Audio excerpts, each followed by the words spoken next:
இதில் வந்து பெரியவங்கலேருந்து சின்ன குழந்தை வரைக்கும் சாப்பிட்றக்கூடிய இந்த கருவேப்பிலை மிட்டாய் தான் செஞ்சுருக்கேன். இதில் வந்து நான் 1/2 கேஜி கருவேப்பிலை வாங்கியிருக்கேன். 1/2 கேஜி வாங்கி நல்லா வாஷ் பண்ணி இதில் வந்து சீட்ஸ் ஆட் பண்ணியிருக்கேன். என்னென்னா சன்ஃப்ளவர், பம்ப்கின்னு, ஃப்ளாக்ஸ் சீடு, மக்கானா, அதுக்கப்புறம் முந்திரி, பாதாம், கருப்பு திராட்சை சேர்த்து நல்லா வந்து நெய்யில் ரோஸ்ட் பண்ணி கருவேப்பிலை நல்லா வந்து நல்லா மொறுன்னு வர வரைக்கும் நல்லா வறுத்துக்கணும்.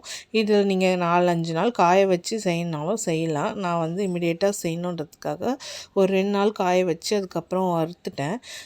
ஸோ இதில் என்னென்னா நமக்கு நிறைய ஹெல்த் பெனிஃபிட்ஸ் இருக்குது. சின்ன குழந்தைங்க சாப்பிடணுன்னா நீங்கள் கருவேப்பிலை கொஞ்சம் கம்மி பண்ணிவிட்டு நட்ஸு நிறைய சீட்ஸ் நட்ஸு நிறைய போட்டுக்கலாம்.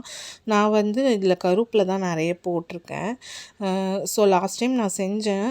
அது சீக்கிரமாக காலி ஆகிடுச்சு. அதனால தான் கொஞ்சம் இப்போ நிறைய செய்யலாம் அப்படின்ட்டு. இன்னொன்று என்னென்னா இந்த கருவேப்பிலை வந்து நீங்கள் வந்து அரைக்கும் போது ஃபஸ்ட்டு ஃபுல் கருவேப்பிலையும் அரைச்சிக்கணும். ஏன்னா வந்து இது கொஞ்சம் நரன்னு இருந்தால் கூட பசங்க சாப்பிட மாட்டாங்க. அதனால் நல்லா ஃபஸ்ட்டு அதை அரைச்சிட்டு அதுக்கப்புறம் நட்ஸு போட்டு மிக்ஸ் பண்ணி உருண்டை பண்ணிக்கலாம்.